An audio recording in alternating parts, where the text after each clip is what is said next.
vai bem triunfante. Capítulo de número 15.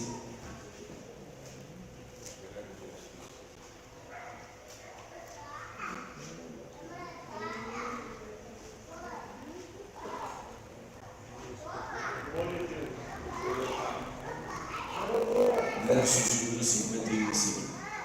Sou grato a Deus pela oportunidade de poder estar aqui, conhecer essa igreja, confiança do pastor Walter, aos demais companheiros que aqui estão. Eu conheço o pastor João Cardoso, por ter mais um nome. E meu amigo Cláudio, que me trouxe aqui para Goiânia, para que eu pudesse conhecer algumas igrejas e conhecer esse estado. Confesso que amei poder estar aqui, toda a sua família que me recebeu com muito carinho, e que Deus retribuiu o que vocês fizeram por mim e pela minha esposa. Nós vamos embora amanhã, vou ficar com saudade, mas eu tenho certeza que se nós nos encontrarmos aqui outras vezes, na eternidade é certo que nós iremos nos encontrar, bem verdade. Versos de número 51. Eis aqui vos digo um mistério, na verdade nem todos dormiremos, mas todos seremos transformados, no momento, no abrir e fechar de olhos, ante a última trombeta, porque a trombeta soará e os mortos ressuscitarão incorruptíveis, e nós seremos transformados. Porque convém que isto que é corruptível se revista de incorruptibilidade, e que isto que é mortal se revista de imortalidade, e quando isto que é corruptível se revestir de imortalidade, e isto que é mortal se revestir de imortalidade, então cumpre-se a palavra, tragada foi a morte pela vitória. Onde está a morte, o teu aguilhão? Onde está o inferno, a tua vitória? Ora, o aguilhão da morte é o pecado, e a força do pecado é a lei. Mas graças a Deus que nos dá a vitória por nosso Senhor Jesus Cristo. Graças.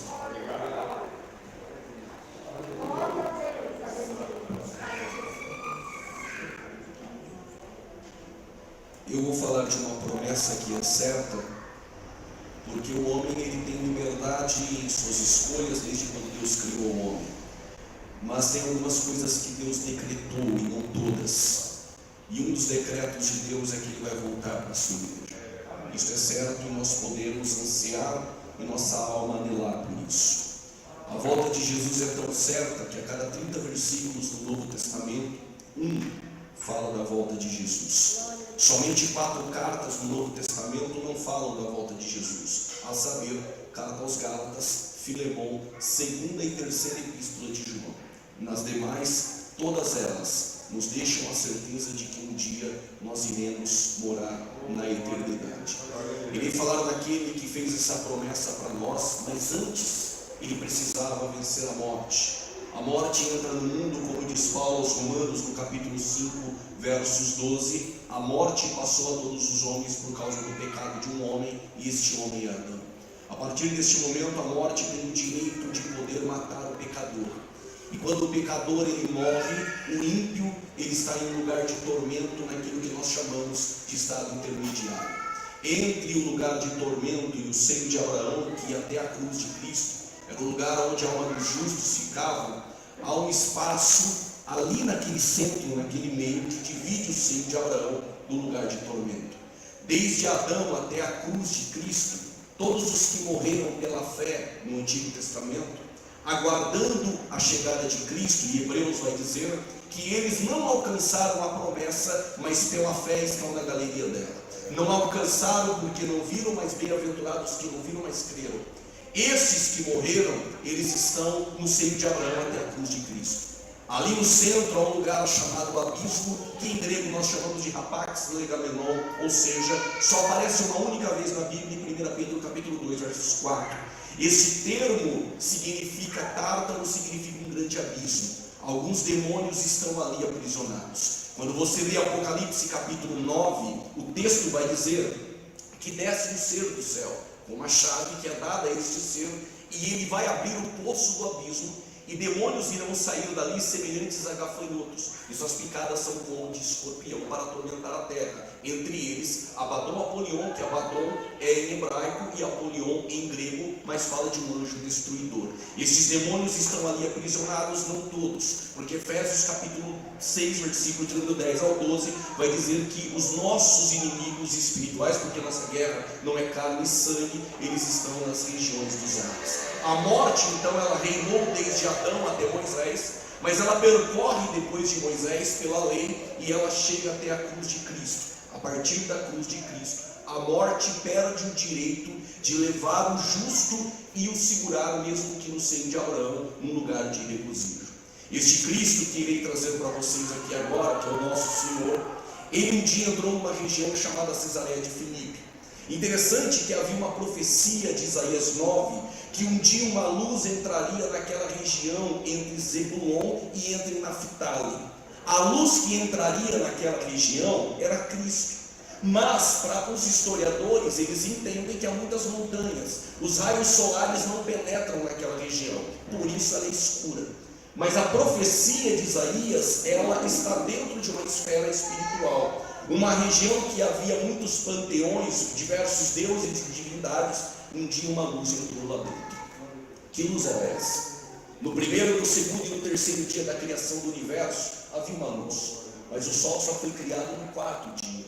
Todos perguntam, que luz era essa?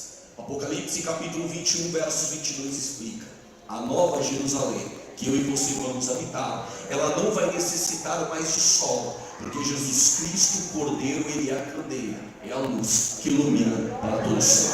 Essa luz entrou na região de Cesareia de Filipe, e quando ele entra, ele faz algo que ele não costumava fazer em seu ministério terreno de 33 anos. Perguntas. Todos, quando andavam com Jesus, esperavam a multiplicação de pães, ele curar leprosos, ou ele fazer milagres, ou talvez fazer uma parábola ou um ensino. Jesus não fazia perguntas, mas ele fez a primeira: o que as pessoas dizem que eu sou? Alguém do colégio apostólico, e a Bíblia se cala, diz: os que te viram chorar estão dizendo que o Senhor é Jeremias. Os que te viram pregar um sermão mais duro estão dizendo que o Senhor é João Batista. Os que te viram curar com poder estão dizendo que o Senhor é Elias. Jesus faz a segunda pergunta: e vocês? O que vocês dizem que eu sou? Eu não sei aqui em Goiânia, mas aos domingos, 9 horas da manhã, as testemunhas de Jeová, que tem como fundador Charles Taze Russell, vão dizer que Jesus não é Deus, que ele é uma criatura criada em algum tempo da eternidade, nada mais. Se perguntar para os Mormons, que tem como fundador Joseph Smith, eles se vestem como nós e até dá a paz para nós, eles vão dizer que Jesus nunca foi Deus, que ele é um polígamo casado com Marta e Maria, em João capítulo de número 2, as bodas de Caná, e que o mesmo é irmão de Satanás e filho de Adão. Se perguntar para os adventistas do sétimo dia, que tem como fundador Guilherme Miriam, eles vão dizer que Jesus é o arcanjo Miguel.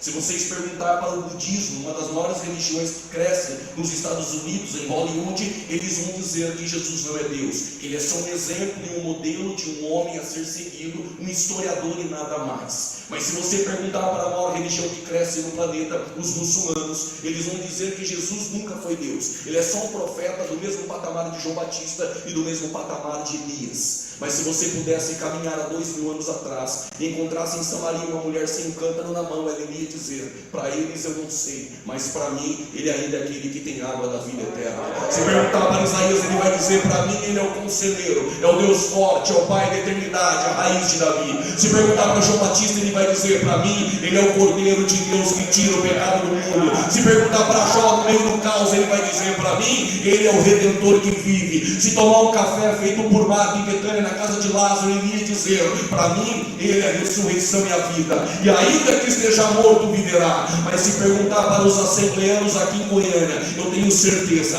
há mais de 100 anos nós ainda vamos dizer: ele ainda é o que salva, o que cura, o que liberta, batiza com o Espírito Santo. Cadê os crentes essa noite que não no céu? Esse Jesus está aqui essa noite. Só que depois da saída do Getsemane, quando o mesmo é preso, ele é levado para a casa de Anás, e Anás o leva para o Sinédrio. No Sinédrio não encontraram nele um crime civil, somente um crime religioso, que eles imaginavam que era um crime religioso. Qual era o crime? Quando Jesus disse: este templo que vocês estão vendo, ele vai ser destruído, mas no terceiro dia ele será edificado.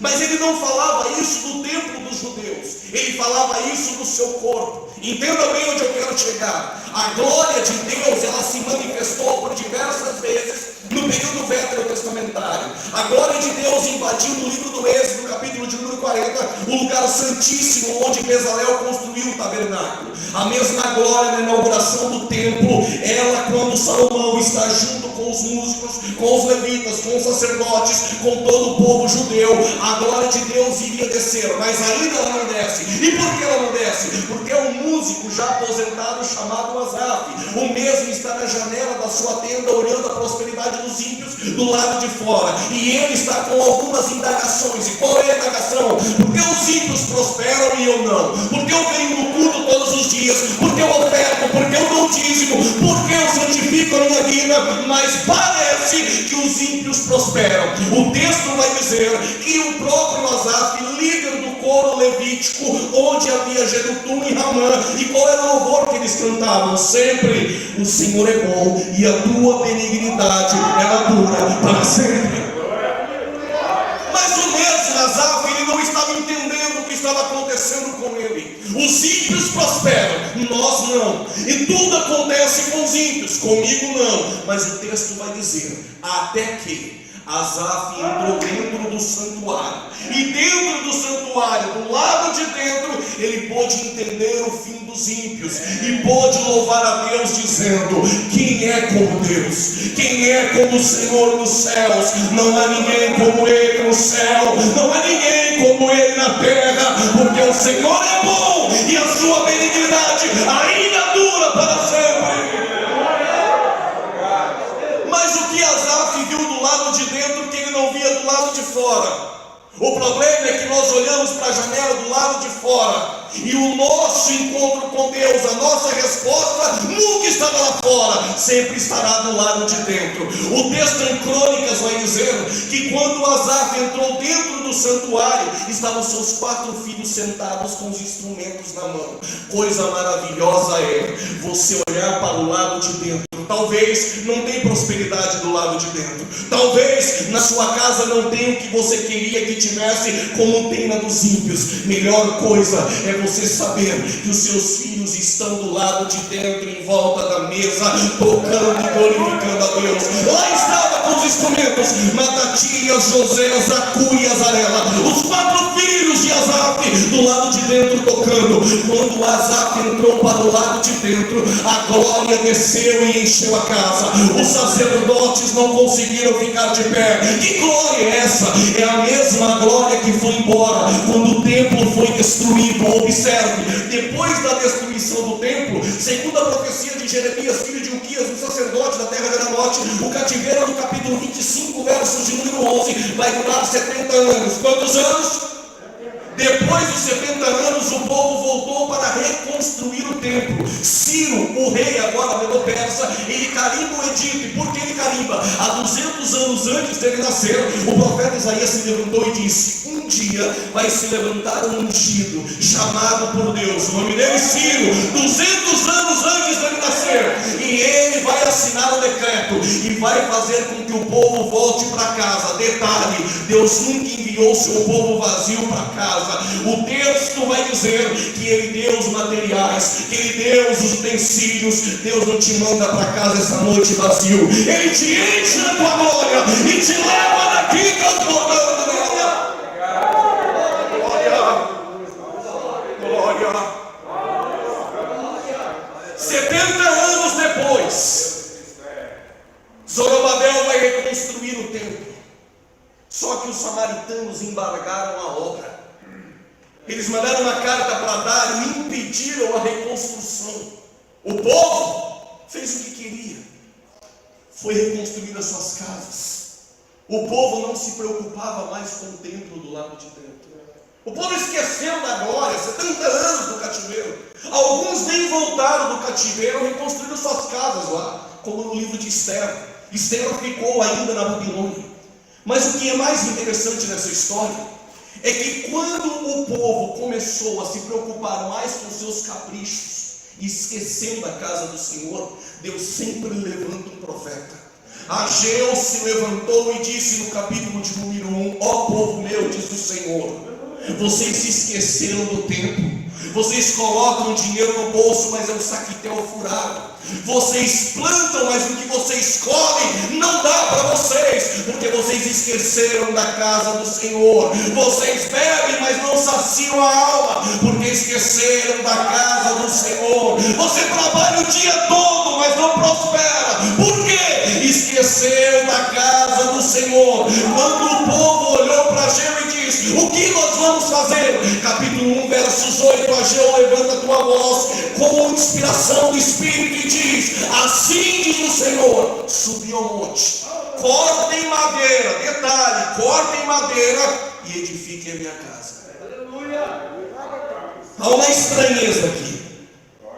Mesmo eles em meio ao medo e não querendo reconstruir, o Senhor me trouxe essa noite para te dizer: se você tem seu projeto e está com medo de reconstruir, com medo dos samaritanos que se levantaram, com medo da oposição, Zacarias se levantou e essa noite ele está dizendo para nós: não é por força e nem por violência, reconstrua, porque é pelo meu Espírito, diz o Senhor dos Exércitos. Quando eles começaram a reconstruir, o templo é de madeira. Só que no livro de Esdras, capítulo de número 3, vai dizer que os anciãos que viram o primeiro templo de ouro de Salomão, com madeira de oliveira, com glamour, se você andava em Jerusalém no templo de Salomão, você chutava prata como se chuta pedra em Goiânia. Só que os mais velhos, quando viram o templo de madeira, eles começaram a chorar. E por quê? Eles diziam: o primeiro templo era de ouro, o primeiro templo tinha esplendor, era visitado pela rainha de Sabá, era visitado pelo mundo que queria ver o esplendor, detalhe, do lado de fora. Mas o texto também em Esdras vai dizer que enquanto os mais velhos, os anciãos choravam pelo templo de madeira, os mais jovens se alegravam. E por que se alegravam? Porque eles não estavam preocupados com o esplendor do lado de fora. Entenda o que eu tenho para te dizer essa noite: foi Deus que pediu que construísse de madeira. Será que faltou dinheiro na eternidade? Claro que não, porque o mesmo Ageu que se levantou para dizer no capítulo 1 que é de madeira, no 2 ele diz: assim diz o Senhor, minha é a prata e meu é o ouro. O que ele está querendo dizer é o seguinte: segura, deixa eu pregar. O que ele está querendo dizer é: não importa se o templo é de madeira, o que eu quero ensinar para vocês é que muitos só vêm por causa do esplendor do entretenimento do lado de fora, mas eu quero ensinar que o que mais vale é a glória da última casa que está do lado de dentro. O que você veio procurar essa noite não é superficial do lado de fora, mas é aquilo que preenche a nossa alma do lado de dentro. Dizendo isso essa noite, porque o templo de Salomão era de ouro, o templo de Zorobabel era de madeira. Herodes ampliou esse templo quando Roma dominou. Agora, quando Jesus olha para o templo de Herodes, que tem o seu mármore, que os discípulos ficaram apaixonados, que Jesus disse: não vai ficar pedra sobre pedra, e se cumpriu no ano 70 depois de Cristo com Tito Vespasiano. Só que Jesus não estava falando do templo de Herodes, ele estava falando do lado de dentro do templo de Zorobabel. Ele estava dizendo: este templo vai ser destruído. Mas ele falava isso do seu corpo. O que Jesus queria ensinar, Cláudio, era o seguinte: quando eu estava na eternidade, eu era o Verbo no seio do Pai, eu era o templo de Salomão, em glória, em esplendor, com anjos em volta dizendo: santo, santo, santo é o Senhor. Mas eu me fiz carne e me tornei um templo de madeira de Zorobabel, sem formosura. Os judeus que olhavam para Jesus queriam um Jesus como Davi, com esplendor, com com o palácio, com os cavalos de Salomão. Eles choraram porque Jesus não abrangeu as expectativas deles. Mas nós, essa noite, somos como aqueles jovens, mesmo sabendo que era de madeira, humano do lado de fora, mas nunca deixou de ser Deus do lado de dentro. E é por isso que nós estamos aqui essa noite. Segura, olha que interessante. Jesus disse: este templo vai ser destruído. O de madeira, ele vai ser destruído. Mas em 3 dias eu vou levantar um outro templo. Que templo é esse? Uma mulher que teve 5 maridos, o que ela estava agora não era marido dela. Ele encontra Jesus no poço de Jacó e ela faz uma pergunta teológica para Jesus: Jesus, se o Senhor era o templo de glória da eternidade e agora é o templo de madeira que me dá água, porque em todos os templos tinham água. Quando você olha para o Éden tinha 4 rios, tinha água. No tabernáculo de Moisés tinha pia, tinha água. No templo de Salomão tinha 10 pias, tinha água. Agora o templo de Zorobabel, que é Jesus, tem água da vida eterna. Ele já nos deu essa água. É por isso que nossa alma foi saciada. E a mulher faz uma pergunta: em qual templo tem água? Aonde é o culto? Os meus pais disseram que o culto é no Reino do Norte, mas os seus diz que é em Jerusalém. Afinal de contas, aonde é o culto?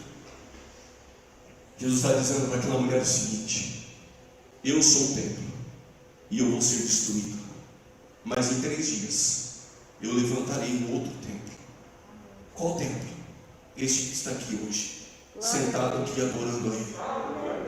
1 Coríntios 6,19: vós sois o templo do Espírito Santo.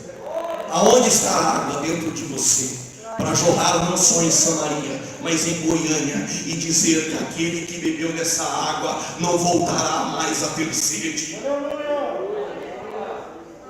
Esse Jesus, que colocaram nele um crime religioso, sabiam que Roma não poderia incriminá-lo e colocaram a morte por um crime religioso. Então o que eles fizeram? Disseram que Jesus estava se opondo contra César, crime civil. Jesus é enviado para Pilatos. Pilatos envia Jesus para Herodes, e Herodes envia Jesus de volta para Pilatos. Pilatos manda Jesus para a cruz. Quando Jesus está na cruz do Calvário, interessante que tem 2 malfeitores ao seu lado. Desde as 9 da manhã até as 2h50 por aí, eles estão dizendo: se o Senhor é o Cristo, o Filho de Deus, por que o Senhor não desce da cruz e salva todos nós? Enquanto isso, o outro dizia: salvou a tantos outros, não pode salvar a ti mesmo, desça-te da cruz. Só que Pilatos colocou uma placa em cima da cruz de Jesus, e a placa estava escrita em latim, em grego, em aramaico: este é o rei dos judeus. É um panfleto evangelístico, o primeiro da história. Quando o ex-ladrão olhou para a cruz e olhou para aquela placa, para o panfleto, logo ele entendeu: se este é o rei dos judeus, ele tem um reino. Se ele tem um reino, lembra-te de mim. O original é: quando vieres no teu reino. Jesus olha para ele e diz: na verdade, eu te digo que hoje mesmo estarás comigo no paraíso. Quando o ladrão morre na cruz, a sua alma, porque o ser humano é composto de espírito, alma e corpo, o seu corpo está na cruz, mas a sua alma, tepesh em hebraico, é sua alma, ou ela vai para o lugar de tormento, ou para o seio de Abraão. A morte vem pegar a alma do malfeitor para levar para um lugar de tormento. Só que quando Paulo está em Roma, ele percebeu que os móveis e objetos em Roma, que tinham selo romano, identificava que aquilo era propriedade de Roma. Quando colocaram Jesus no sepulcro, com medo dos discípulos de roubar, isso era o que os judeus falavam, colocaram um selo romano na pedra que rolaram e tamparam o sepulcro. Aquela pedra, aquele selo identificava que aquilo era patrimônio de Roma. Será que não é por isso que o apóstolo Paulo, escrevendo aos Coríntios e aos Efésios, capítulo 1, versos 13, diz: todos nós somos selados pelo selo do Espírito. Quando o malfeitor morre, a morte vem fazer a necrópsia da alma. Se encontrar pecado, leva para o lugar de tormento. Logo, a morte pensou: é ladrão, vai para o lugar de tormento. Quando a morte vai pegar a alma para levar para lugar de tormento, ela encontra um selo.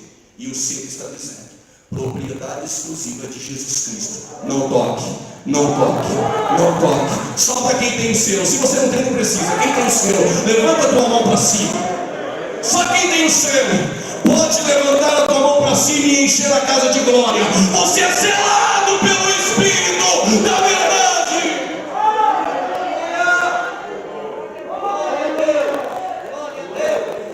Uma tensão teológica que dura mais de 2000 anos, pastor Carlos. Satanás sabia ou não sabia que ele era o Cristo? Alguns teólogos dizem que sim, outros dizem que não. Não vamos entrar nisso agora, porque em desdobramentos nós iríamos longe.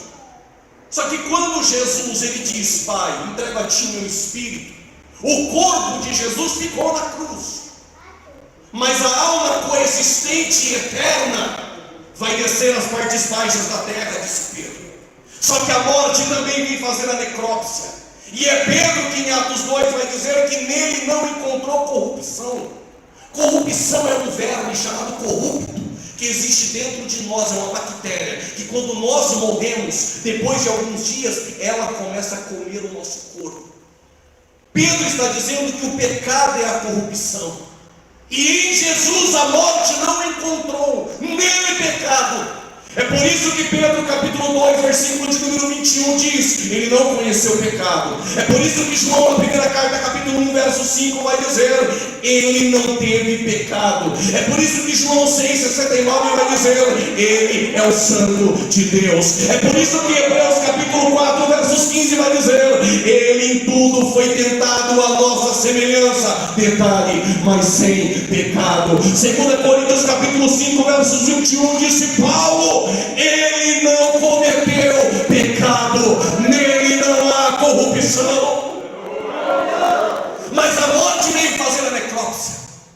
Quando veio nas mãos de Jesus, conjecturando, não encontrou nele pecado. As mãos não tocaram aquilo que era impuro. Então vai no coração dele. Quando vai no coração dele, o coração dele é puro de um inocente galileu. Quando vai na mente dele, a mente dele é pura. Então vai nos pés dele. Quando vai nos pés tem uma mensagem: quão formosos são estes pés, que anunciou as boas novas. Naquele momento a morte entendeu algo. A morte sofreu o golpe dela mesma. Vou dizer de novo: a morte sofreu o golpe dela mesma. Foi dado direito do aguilhão para a morte matar o pecador. Mas quando a morte ela mata o inocente que se entrega a ela sofre o golpe dela mesma. O aguilhão é quebrado. É como se eu desse um grito da eternidade dizendo: ó morte, onde está a morte, a tua vitória? Onde está o inferno, o teu aguilhão? Tragada, tragada, tragada foi a morte pela vitória da cruz. Pedro vai dizer que Jesus desceu às partes baixas da terra e pregou. Diga, pregou. Diga, pregou. Você nunca mais vai dizer diga, pregou. Diz que pregou os espíritos em prisão. Um pregador triunfalista num dos congressos fora do estado, missionário, disse que o seguinte: Jesus fez apelo lá embaixo para aqueles que não ouviram o evangelho no Antigo Testamento. É que ele não aprendeu na escola bíblica dominical que no grego a palavra pregou é querisso. Querisso não é pregar de caráter evangelístico. Querisso significa anunciar alguma coisa. Quando Jesus desceu às partes baixas da terra, o que ele foi anunciar no lugar de tormento, no abismo onde estão alguns demônios? Ele foi anunciar a tua vitória dizendo: eu venci, eu venci, eu venci, eu venci. Ele venceu por nós. No mundo tereis aflições, mas tende bom ânimo. Ele venceu as potestades da morte na cruz. Posso conjecturar, sim ou não? A alma do ex-ladrão também foi para o seio de Abraão. Você imagina batendo na porta? O Abraão abriu. Quando ele entrou, olharam para ele e disseram: o que você vai fazer aqui? O Filho de Deus que está lá em cima disse que hoje eu estaria aqui com ele. Aqui? Ei, Moisés! Pega as pedras da lei. Quando Moisés lá diz: aqui você não entra. Só que tem alguém que também desceu as partes baixas da terra. Ele chega no seio de Abraão e diz: Moisés, não é mais pelas pedras da lei,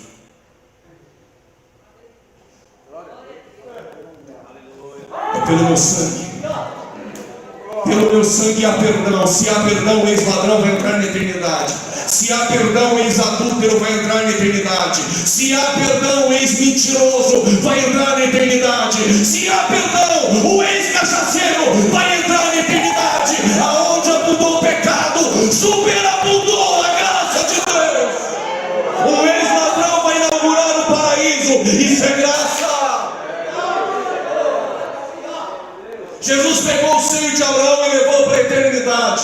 Como eu sei que o paraíso não é mais o seio de Abraão? Simples, o seio de Abraão era nas partes baixas da terra. Só que Paulo vai dizer: conheço um homem que no corpo, fora do corpo eu não sei, mas de uma coisa sei, ele subiu ao terceiro céu no paraíso. O terceiro céu já não é mais aqui, o terceiro céu é no paraíso. Se a morte foi vencida e nós temos o selo de Cristo, ainda que esteja morto, viverá, viverá, viverá para a glória de Deus.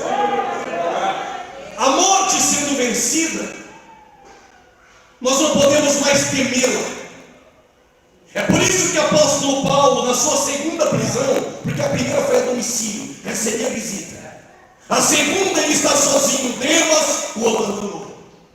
Alguns, amando o presente século, abandonou Paulo. Tito ele não encontrou. Mas Paulo pede algo a Timóteo escrevendo: traga-me os pergaminhos e os livros. Paulo está numa masmorra. Ele está com correntes em seus pés. Ele está acorrentado em tuas mãos. O que Paulo tem é um pergaminho. O que Paulo tem é um tinteiro. A pergunta que eu faço todas as vezes que eu leio 2 Timóteo é: como pode um homem em uma prisão, sabendo que a qualquer momento um soldado romano com um molho de chave vai entrar lá dentro, vai abrir aquela masmorra, vai trazer Paulo para fora, vai colocar a cabeça de Paulo em um gladil romano ao mando de Nero, e ele vai perder a sua cabeça? Mesmo sabendo de tudo isso, ele ainda escreve algo que talvez eu e você não escreveria, debaixo das ânsias da morte. Paulo, escrevendo no capítulo 4, versos 8, ele diz: desde agora a coroa da justiça está reservada pelo justo juiz. Ele continua prometendo a glória, não só a mim, mas a todos aqueles que amam a sua vinda. Se você ama a vinda dele, tem coroa para você. Se você ama o arrebatamento, tem uma coroa de glória, uma recompensa para nós na eternidade. Porque Paulo tem essa coragem? É porque ele sabe que a morte, o seu avião foi quebrado. Paulo sabe que até a morte é usada para o cristão como um passaporte para o levar mais perto de Jesus. A morte é um veículo que nos leva para estar perto de Jesus após a morte. Uma mulher chamada Felicidade, qual é o nome? Foi levada ao Coliseu em Roma. Ela tem 5 filhos. O imperador mandou essa mulher entrar no espetáculo patético em Roma. Ela entra com seus filhos. Os soldados gritaram: Felicidade, se você não negar a Cristo, nós vamos matar os seus filhos. Vai negar? Ela disse: não negarei. Mataram o seu filho maior. Sobraram 4 filhos e disseram outra vez: Felicidade, você vai negar a Cristo? Ela disse: de maneira nenhuma eu vou negar a Cristo. Mataram os seus outros 2 filhos, sobraram 2.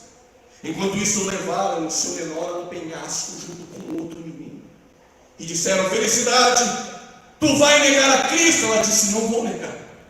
Mataram o seu 4º filho, sobrou o menor. Olharam para a Felicidade e disseram: se você não negar a Cristo, nós vamos matar o menor. Em lágrimas, soluçando, ela disse: eu não nego. Mataram o seu último filho. Felicidade, aquela jaula, há leões e leoas famintos que não comem há 3 dias. Se você não negar a Cristo, nós vamos levantar aquelas jaulas. Eles vão devorar o teu corpo. Você tem uma palavra? Ela disse: tem. Quando ela disse tem, o imperador se colocou de pé na sua cadeira maior, feita por homens, junto com o espetáculo patético em Roma, se colocaram de pé. Eles diziam: ela vai negar agora. Sorrindo, eles diziam: ela vai negar. Ela levanta sua voz e diz: a minha palavra não é a ti, ó homem, sentado em um trono de madeira, onde vocês disputam poder feito por homens. mas a minha palavra é em gratidão por aquele que está sentado à destra em trono de glória. A palavra que eu tenho nesse coliseu é esta: obrigado, Senhor, por ter me dado 5 filhos dignos de morrer pelo teu amor. Os leões devoraram o corpo de felicidade, e a história nos conta que mesmo sendo devorada, ela cantava hinos sorrindo a Deus. Que a coragem de felicidade permeie o nosso coração essa noite. O que fez felicidade enfrentar a fera e a morte foi a certeza que a morte foi tragada pela vitória. Ainda que esteja morto, viverá. A morte levou felicidade para estar mais perto do nosso Senhor. Qual é a nossa certeza essa noite? A nossa certeza é que a morte foi vencida. E se a morte foi vencida, a nossa pregação é válida. Porque Paulo disse: se Jesus não ressuscitou dentre os mortos, a nossa pregação é vã. Se Jesus não ressuscitou dentre os mortos, o que nós fazemos aqui essa noite? Mas se Jesus ressuscitou dentre os mortos, a qualquer momento, pode ser que o culto essa noite não acabe. Pode ser que você, com seus caprichos aí, me olhando assim, até dar glória a Deus, pode ser que o seu capricho hoje seja interrompido por uma trombeta, por uma palavra de ordem, com a nariz e a voz de arcanjo. A trombeta de Deus, ela vai soar.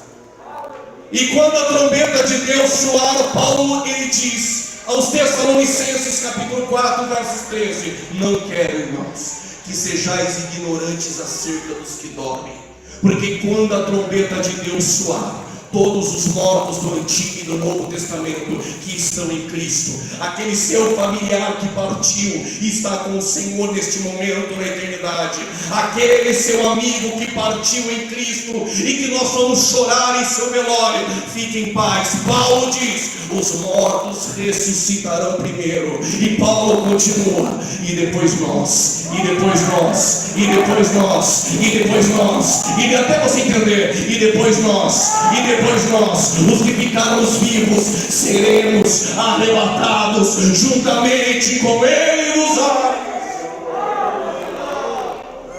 Pergunta bem forte: com qual corpo? Não é este corpo com carne e sangue, mas é este corpo revestido de glória. Daniel capítulo 12, versos 3 vai dizer que o nosso corpo será semelhante ao brilho das estrelas. Imagina. Ele diz que o nosso corpo, palavras de Jesus, abre aspas, Mateus capítulo 13, versos 43, os justos resplandecerão como o sol. Porque é necessário que aquilo que é corruptível se revista de incorruptibilidade, e aquilo que é mortal se revista de imortalidade. Cumpre-se a palavra: tragada foi a morte pela vitória. Onde está a morte, a tua vitória? Onde está o Hades e o teu aguilhão? Porque ela foi tragada pela vitória. Jesus avisou em Cesareia de Filipe. Ele disse: tu és o Cristo, o Filho de Deus. Pois bem, Pedro, disseste bem. E quem te revelou não é carne e não é sangue, mas é o meu Pai que está nos céus. Sobre esta pedra, não é Pedro, esta pedra é Cristo. 1 Coríntios 10, versículo do 2 ao 4. A pedra era Cristo. O próprio Pedro, em sua epístola, vai dizer: a pedra de esquina rejeitada por muitos é Cristo. Esta pedra é o fundamento da igreja. E ele está dizendo: sobre esta pedra eu edificarei a minha igreja.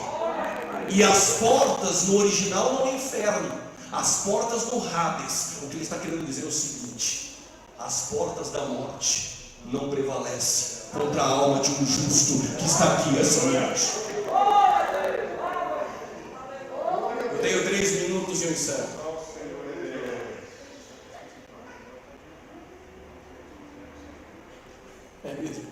Amém. Quando a igreja chegar com o corpo glorificado na eternidade, Paulo diz o seguinte aos Coríntios, capítulo de número 4, capítulo de número 3, capítulo de número 14 de Romanos, versos 10, e 2 Coríntios, capítulo 5, versículo de número 10. Todos vamos comparecer diante do tribunal de Cristo. A palavra tribunal, não confunda tribunal de Cristo com o tribunal do juízo final. O tribunal de Cristo é para os justos, é para este que vos fala e para você. A palavra tribunal no grego significa bema. O que é bema? Diga bema.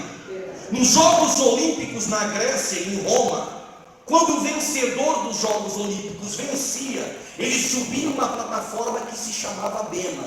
Para que ele subia? Para ser recompensado por ser vitorioso. O tribunal de Cristo, a igreja, subirá em plataformas para ser recompensado.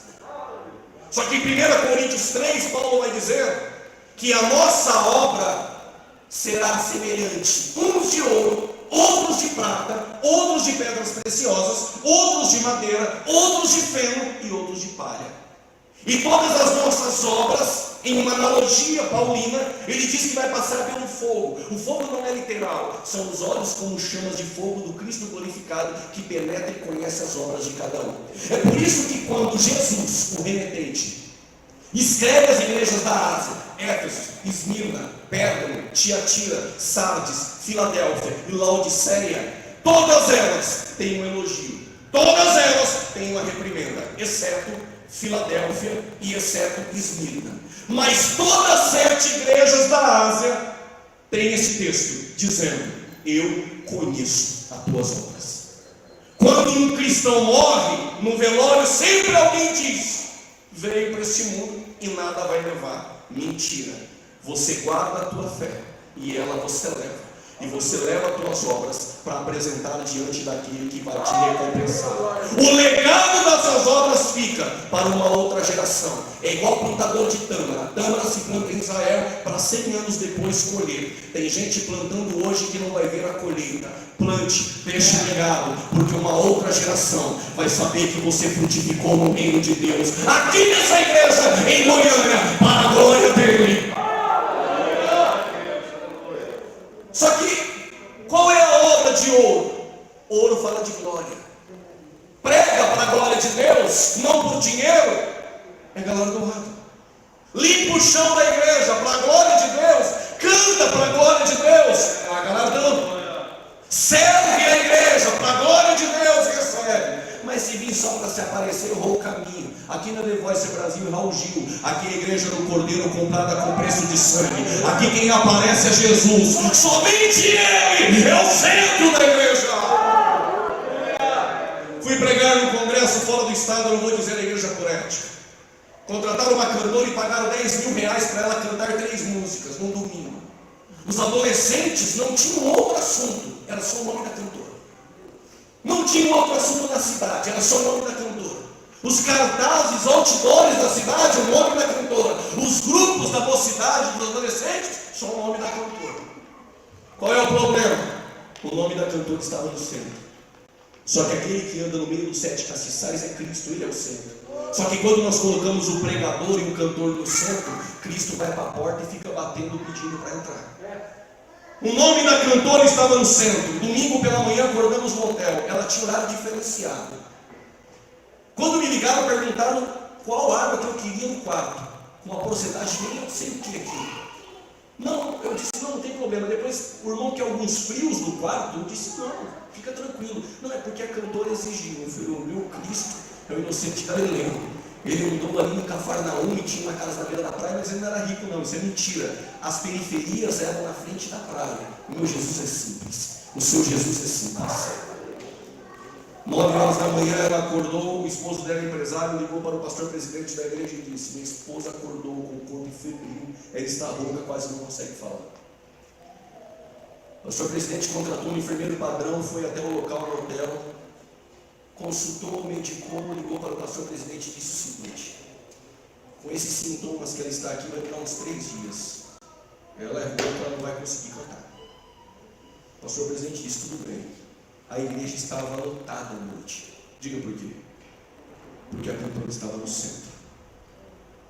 É igual o ministério de Jesus acompanhado por 5.000 pessoas que só querem comer peixe. Só que de 5.000 só ficaram 500 e mais Tiago, 1 Coríntios 15, para ver se ele vai morrer ou se ele vai viver. Só que de 500 só 120 irmãs estão aqui no ciclo de oração do cenáculo em Atos 2 orando.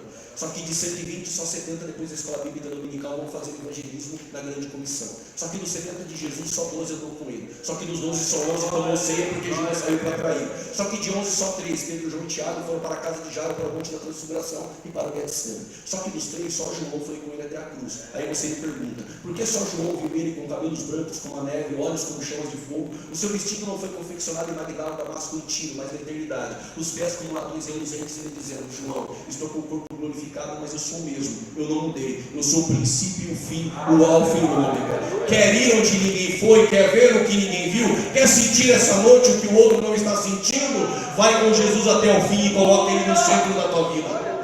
Só que quando tinha 5.000 que só quer pão e peixe, o pastor não quis avisar a igreja e pediu para o presbítero, sempre sobra para ele. O presbítero pegou o microfone, todo meio sem jeito, e falou: a cantora não vai vir para cantar.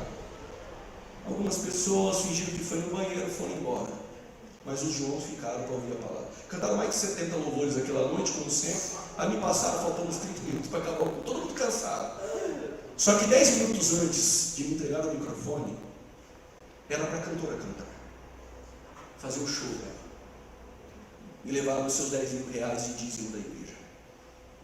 Chamaram uma menina de 14 anos de idade. Diga da casa. Diga mais forte, da casa.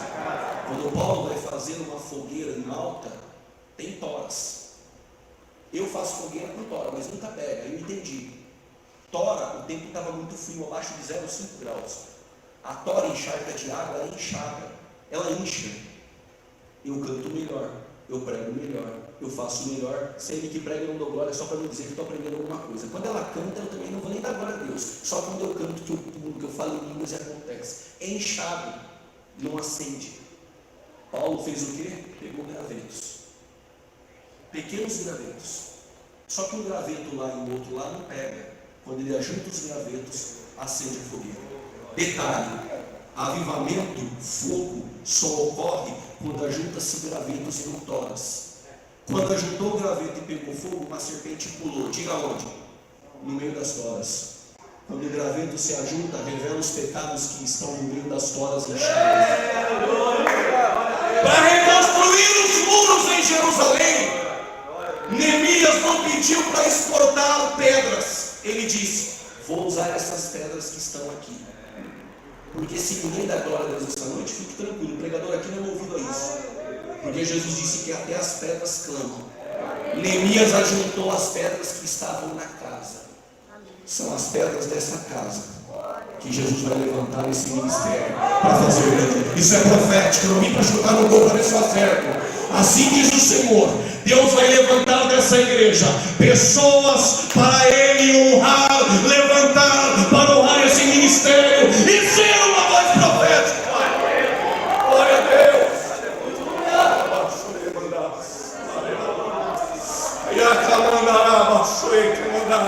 Jesus está aqui, eu senti a presença dele. Aquele que está no centro da igreja essa noite.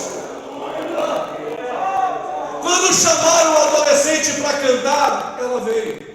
Diga, na casa. Ela veio com uma harpa, irmão. Quando ela pegou a harpa, ela falou: Pai do Senhor, irmãos. Simples. Hino 15. Quando ela começou, foi na cruz. Foi na cruz. Foi na cruz. Foi na cruz. Jesus saiu da porta, tomou o centro da igreja. 22 jovens foram batizados com o Espírito Santo. O lugar dele é o centro. Aqui não tem show, tem adoração. Aonde Jesus é o centro, acontece a manifestação do teu Espírito. Oh, glória! Não precisa de pregador vir de fora. Não precisa cantor para vir de fora. Ele faz o seu avivamento no culto de doutrina, no culto das irmãs. Ele é Deus, Ele é Deus, Ele é Deus, Ele é Deus.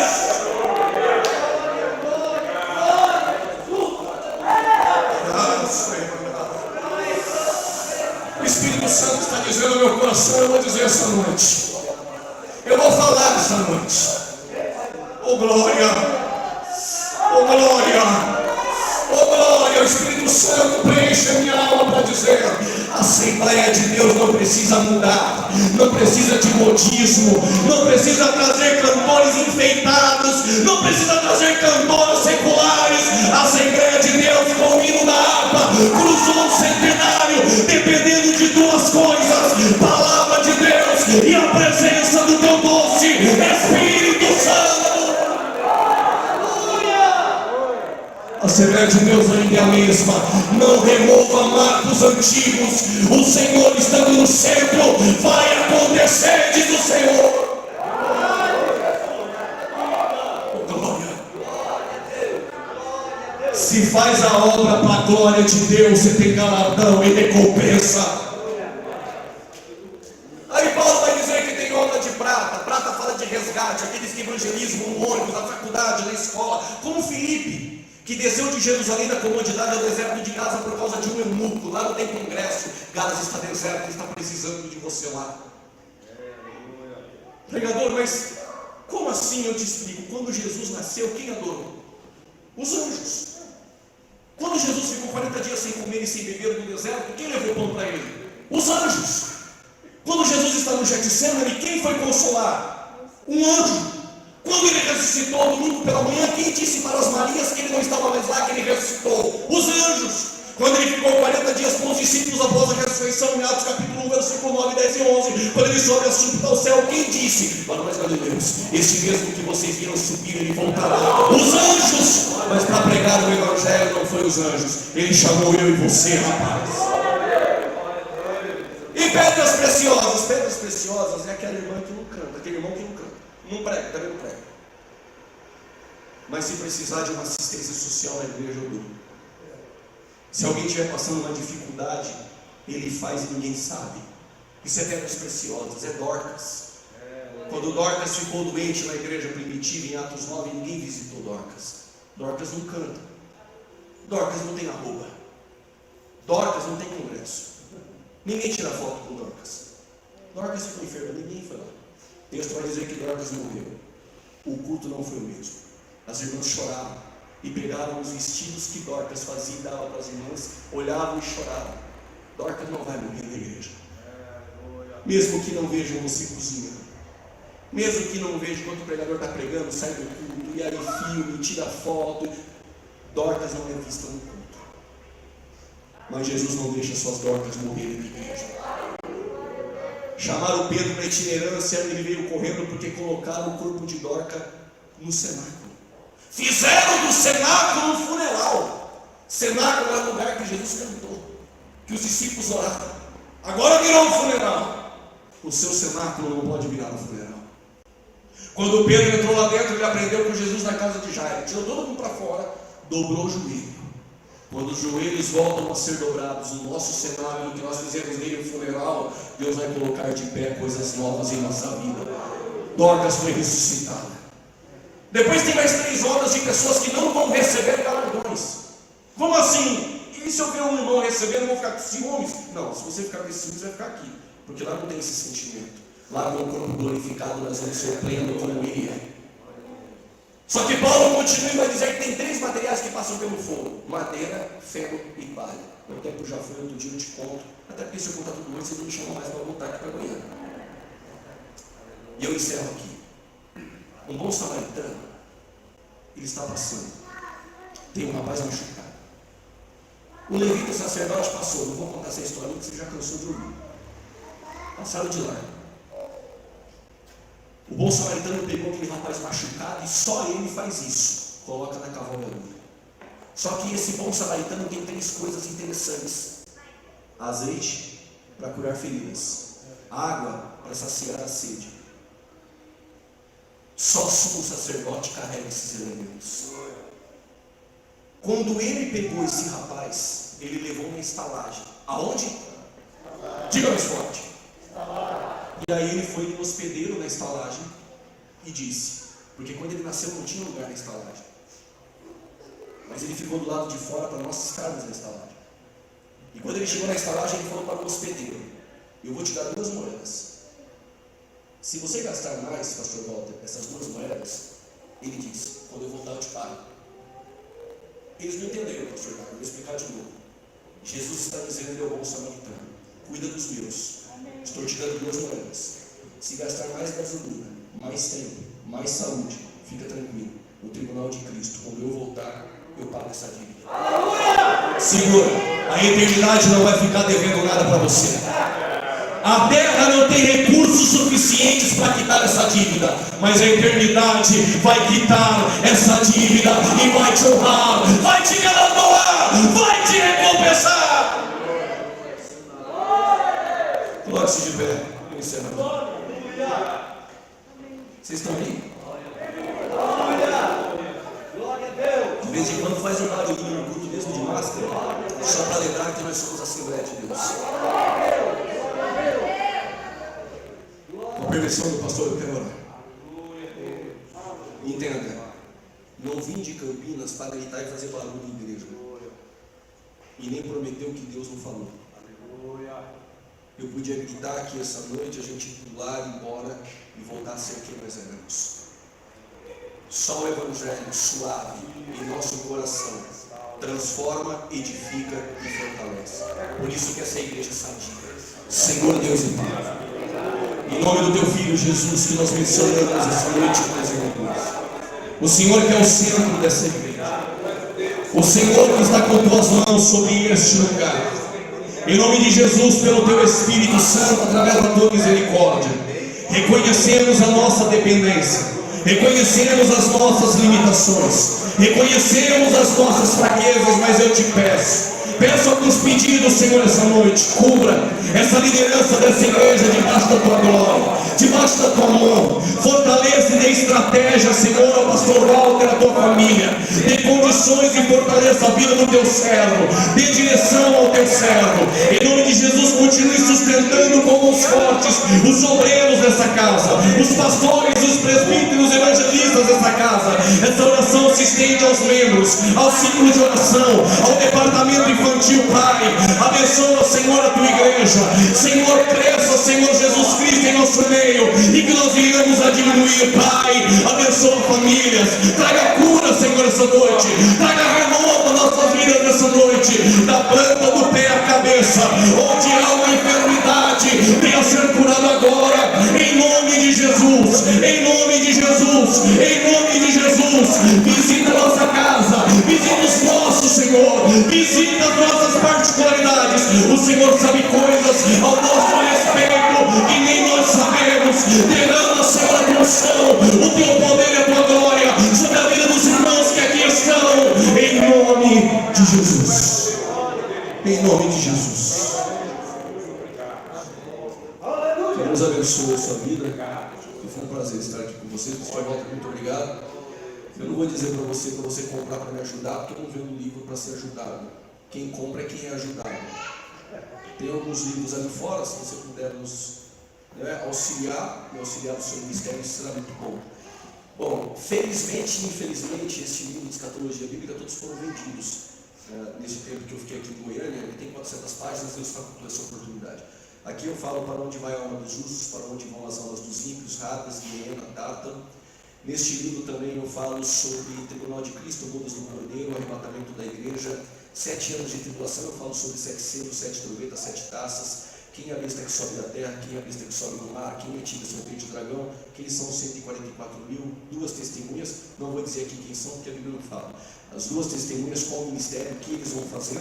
Falo também sobre a mulher vestida de sol, no capítulo de número 12, os pés dela sobre a lua. Falo sobre as 2 meretrizes, uma Babilônia política e outra religiosa, que faz parte do governo mundial do anticristo, que é Daniel capítulo de 1 do 2, os 10 dedos da estátua, e Daniel 7, os 10 chifres. Falo sobre a batalha do Armagedon, o julgamento das nações, milênio, porque Satanás é solto depois de 1000 anos. Aqui eu falo, batalha de Gog e Magog, juízo final, e você não imagina, novos céus e nova terra, onde nós vamos habitar. Se você quiser comprar esse livro pela internet, tira um site ali, você pode fazer a compra por ali, coloca o seu endereço, o livro chega aqui na sua casa. Tudo bem? Deus abençoe, em nome de Jesus.